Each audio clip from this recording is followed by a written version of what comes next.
Sirajuddin Latheefi acupuncture ചികിത്സ പഠിച്ചതിന് ശേഷം ഭാര്യയുടെ 3 പ്രസവവും വീട്ടിൽ തന്നെയായിരുന്നു.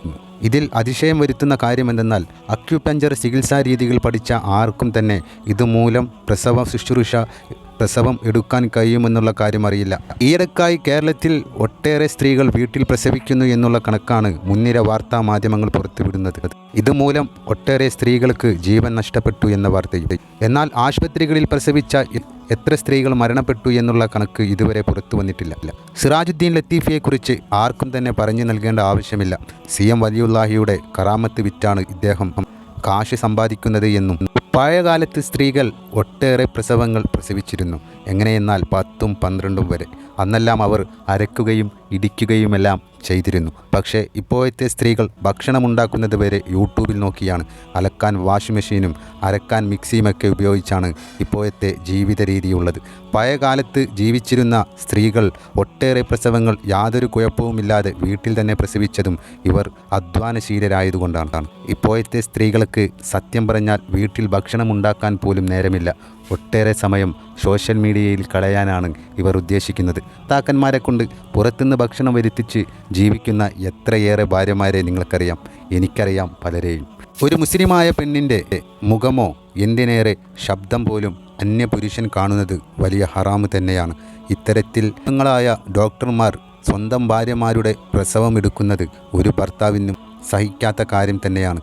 അതുകൊണ്ടാണ് പല മുസ്ലിം യുവാക്കളും ഇത്തരത്തിലുള്ള പ്രസവങ്ങൾക്ക് വിലങ്ങുതടി നിൽക്കുന്നത്. അതെല്ലാം അവരുടെ വിശ്വാസത്തിൻ്റെ ഭാഗമാണെന്നത് ഓർക്കേണ്ടതാണ്.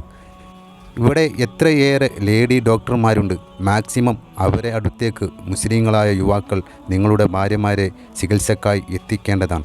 ആണെങ്കിൽ ഒട്ടേറെ ഇത്തരത്തിലുള്ള മതപരമായ വിശ്വാസങ്ങളിൽ നിന്ന് അനുഭവിച്ചു വരുന്ന ഈ പ്രശ്നങ്ങൾക്ക് തടയിടാൻ കഴിയും. ഇനിയുള്ള കാലം സ്ത്രീകൾ വീട്ടിൽ നിന്ന് പ്രസവിക്കുക എന്ന് പറയുന്നത് ഒരിക്കലും നടപ്പിലാക്കാത്ത ഒരു കാര്യം തന്നെയാണ്. കാരണം അത്തരത്തിൽ പ്രസവത്തിലേക്കെത്തുവാനുള്ള ആരോഗ്യസ്ഥിതി ഇപ്പോൾ ഒരു പെണ്ണിന് തന്നെ ഇല്ല എന്നുള്ളതും മനസ്സിലാക്കേണ്ടത് തന്നെ.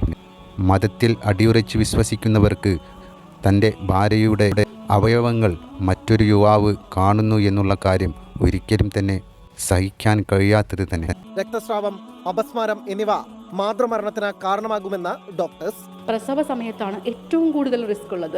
ആ സമയത്ത് എന്തെങ്കിലും ഒരു കോംപ്ലിക്കേഷൻ, സങ്കീർണത ഉണ്ടാകുമോ എന്ന് മുൻകൂട്ടി പറയാൻ ആർക്കും സാധ്യമല്ല. അതുകൊണ്ട് തന്നെയാണ് ലേബർ റൂമിലുള്ള പേഷ്യൻറ്റിൻ്റെ വയറ്റിലുള്ള കുഞ്ഞിൻ്റെ ഹൃദയമിടിപ്പ് കൃത്യമായി നിരീക്ഷിക്കുന്നതും അമ്മയുടെ ബ്ലഡ് പ്രഷർ കൃത്യമായി നിരീക്ഷിച്ചുകൊണ്ടിരിക്കുന്നതും അമ്മ സുരക്ഷിതയാണ്, കുഞ്ഞ് സുരക്ഷിതനാണ് അല്ലെങ്കിൽ സുരക്ഷിതയാണ് എന്ന് ഉറപ്പുവരുത്തുന്നതും. ഗാർഹിക പ്രസവങ്ങൾ ഒരു തരത്തിലും പ്രോത്സാഹിപ്പിക്കാവതല്ല, ഒരു തരത്തിലും സപ്പോർട്ട് ചെയ്യാവതല്ല. അതുകൊണ്ട് തന്നെയാണ് ലേബർ റൂമിലുള്ള പേഷ്യൻറ്റിൻ്റെ വയറ്റിലുള്ള കുഞ്ഞിൻ്റെ ഹൃദയമിടിപ്പ് കൃത്യമായി നിരീക്ഷിക്കുന്നതും അമ്മയുടെ ബ്ലഡ് പ്രഷർ കൃത്യമായി നിരീക്ഷിച്ചുകൊണ്ടിരിക്കുന്നതും അമ്മ സുരക്ഷിതയാണ്, കുഞ്ഞ് സുരക്ഷിതനാണ് അല്ലെങ്കിൽ സുരക്ഷിതയാണ് എന്ന് ഉറപ്പുവരുത്തുന്നതും. ഗാർഹിക പ്രസവങ്ങൾ ഒരു തരത്തിലും പ്രോത്സാഹിപ്പിക്കാവതല്ല, ഒരു തരത്തിലും സപ്പോർട്ട് ചെയ്യാവതല്ല.